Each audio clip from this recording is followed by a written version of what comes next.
Hey guys, I'm Jim. I edit photos. Thanks for stopping by. Today I'm in Silver Efex Pro version 3, which is a recent update from our friends at DxO. I did a preview video there of the new Nick collection, and Silver Efex Pro is one of the two apps that got a fairly significant overhaul. It's long been considered by many as the best monochrome conversion app out there. And what I want to do in this video is kind of dive in, take a look at some of the new features, some of the existing features, and just kind of do a walkthrough, kind of a review slash tutorial of Silver Efex Pro 3. Now, if you've been here before, you know I love my colors and all that kind of stuff, but I've also done a number of videos around monochromes over the last 6, 12 months, whatever it is, because I've really developed a taste for it. They're dramatic and can be beautiful, and some scenes really just look good in monochrome. I've got one right here. This is Trinity College in Dublin, Ireland. Beautiful spot. Anyway, that is my base photo. I'm here in the presets on the left, and there's quite a few. There's 58 presets. You can create your own, of course, if you want to, but if you scroll through, you can just see that there's lots of different presets, and as you would assume, as you click on one, I like this one a lot, this high structure harsh, preset number 5, but as you click on them, it will apply that preset to your image. So I can come over here, this full dynamic harsh looks pretty cool, and as you can see on the right hand side, there are different edits being applied to the photo. That's what a preset is, right? So if you ever want to get out of that, you can just click back on neutral, which is no preset, and that is basically just your unedited photo. So I'm going to click that, close the preset menu, and what I want to do is really focus on all these tools on the right hand side. Now you can see there's various categories: global adjustments, selective adjustments, which is one of the key things that the Nick collection is known for. It's called a U point or a control point. I'll talk about that. Clear view, color filter, film types, film grain, and finishing adjustments. Honestly, there's a lot. I'm going to go through a bit of this. I can't go through all of it in massive detail. It would just be a really long video and you'd be bored. But starting on the upper right hand side, you've got the loop to allow you to zoom in. You can take this pin and move it around and select a new place to pin it to, for lack of a better word. I'm just gonna I'll go back to kind of where I was. I'll just pin it there. Oops, I didn't grab the pin. Let me grab the pin. There we go. You'll see you have this little pin, and then as you hover, you can just click once and you pin the view in that spot. So I'm gonna go ahead and turn that off. The histogram, however, is a really cool thing because it's got this basic kind of zone system going on here, where as you hover over these different little boxes, and by the way, if you're looking at them from left to right, they go from black to white. So the black one is box number 0, and the far right one, the white one, is box number 10. This basically shows you which, as you hover, by the way, which pieces of the photo fall in which zone. So it's basically from blacks to whites and everything in between. So this is a useful tool to use when you're adding contrast and things like that, because it will indicate to you if something's in category 10, it's probably blown out and unrecoverable. Likewise, if it's in category 1, it's probably too dark. It's probably pure black. So what you may do as you hover over these, you can see different parts of the photo are being highlighted. So there's a fair amount of the photo is in category 1. 2's got a lot of it. 3, getting in kind of these middle grays, and 4. And then when you get up here to 5, you start hitting the sky. There's 5, 6, more of the sky, 7, more of the sky, 8, you're not seeing anything. So there's nothing really blown out. 8, 9, 10, not even visible. But let me show you something. If you pop into here, and I'm just going to make a huge contrast adjustment. It's not something you necessarily really do, but what I wanted to do is show you that 8, 9, and 10 are now showing up in the photo because they're essentially blown out because I've added so much contrast. So it's a useful tool, a great visual aid to help you sort of manage and keep tabs on how the light is being applied in your photo, or basically how the light is being visualized in your photo. So useful tool. It would probably come in really handy printing as well. So I'm gonna go ahead and close that and get here into global adjustments. And as the name implies, they're global, so they are applying across the entire photo. So pretty basic stuff here, right? You get your brightness, you get your highlights, your shadows. I like dynamic brightness quite a bit. If you drag that to the right, you can see how the photo is being impacted. Honestly, it looks pretty good like that.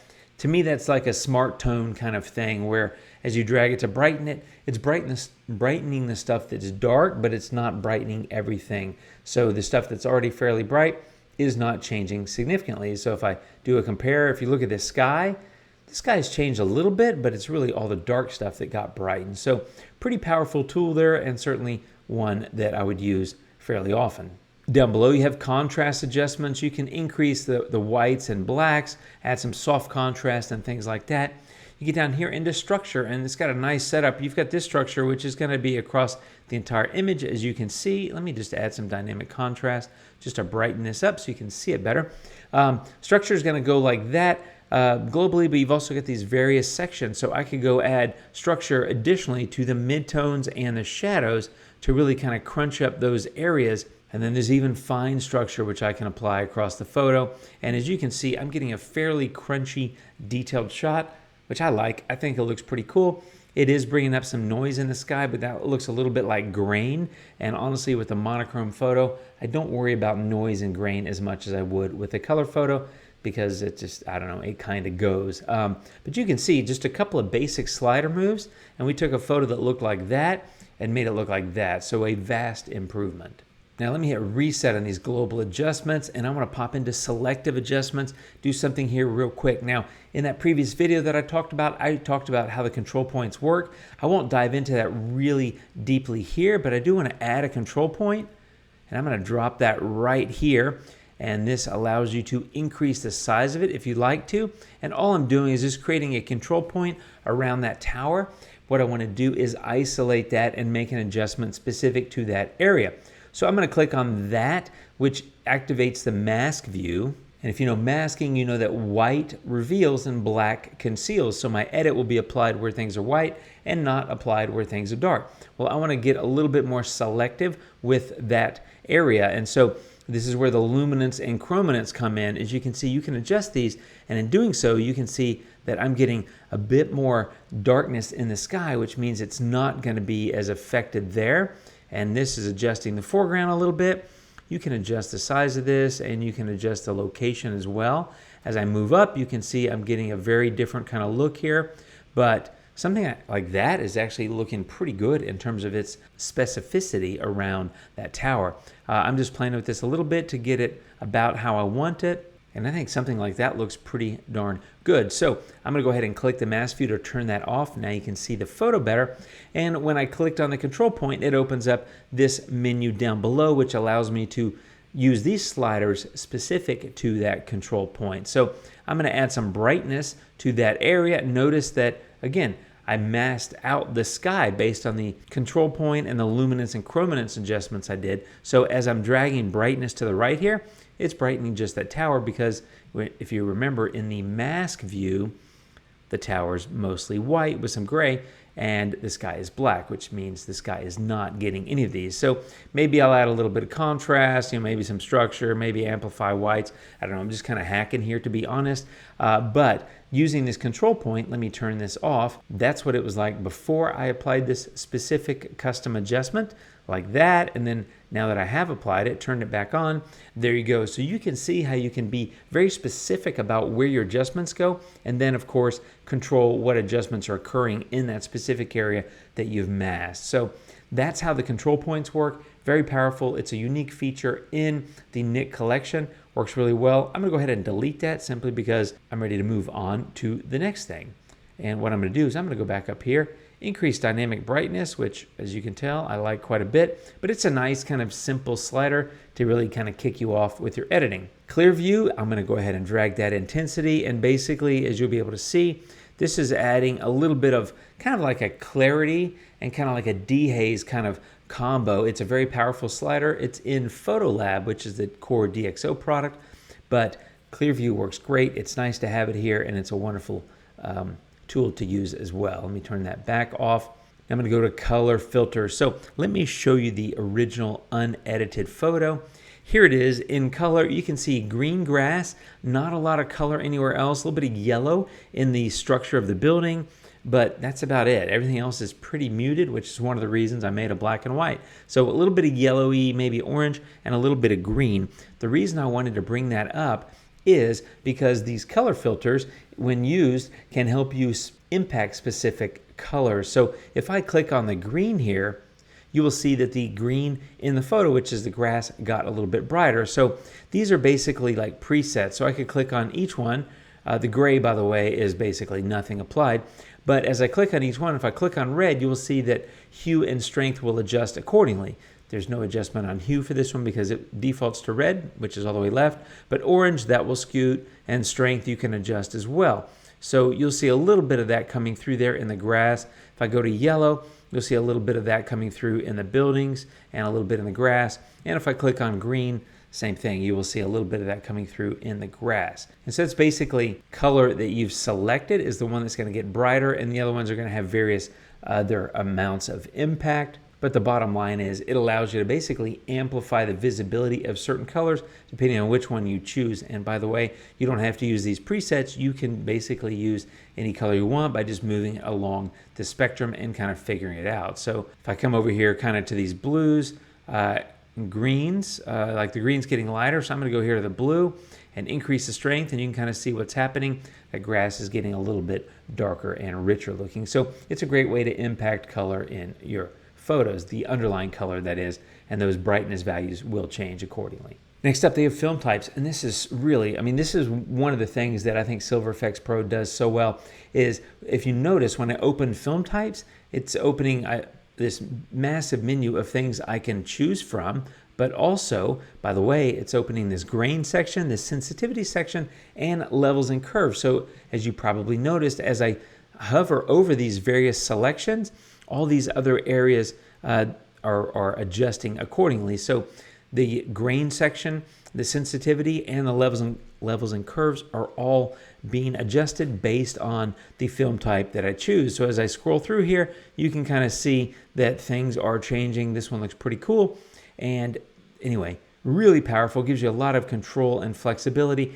And of course, like the rest of the product, you don't have to use those presets. You can come in here and adjust these channels, for sensitivity around different things like green or whatever, and you can add your own levels and curves adjustments if you want to do so. It's all flexible, it's all powerful, customized, and seasoned to taste.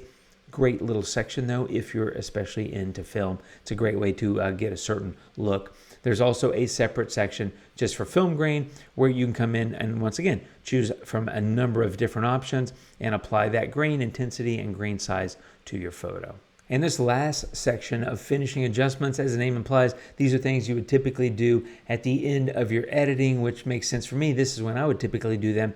You've got a number of preset options in each category, like this Selenium 4 is a little bit of a silvery blue look, which I often do when I'm editing monochromes in other products. I'll go apply split toning or something to get a little bit of a look like that. But you can see you've got a number of different options here, including like sepia, if you wanted to create kind of an older vintage kind of look. A number of different options there.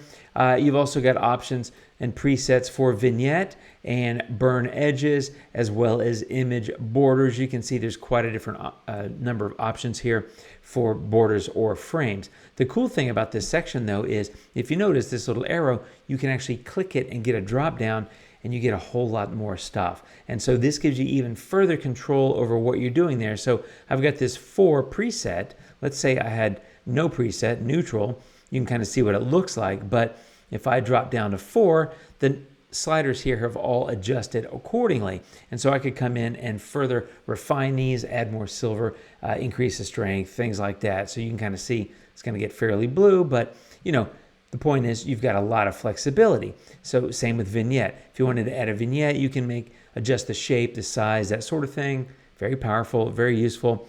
And burning edges, you can select different edges and apply them as you see fit. And of course with the image borders, if I came in here and chose a border, let's say I chose this one number, let's say 8. I kind of like that. I can come in here and adjust the size of it. So I can make it a little bit thinner or actually a little bit thicker.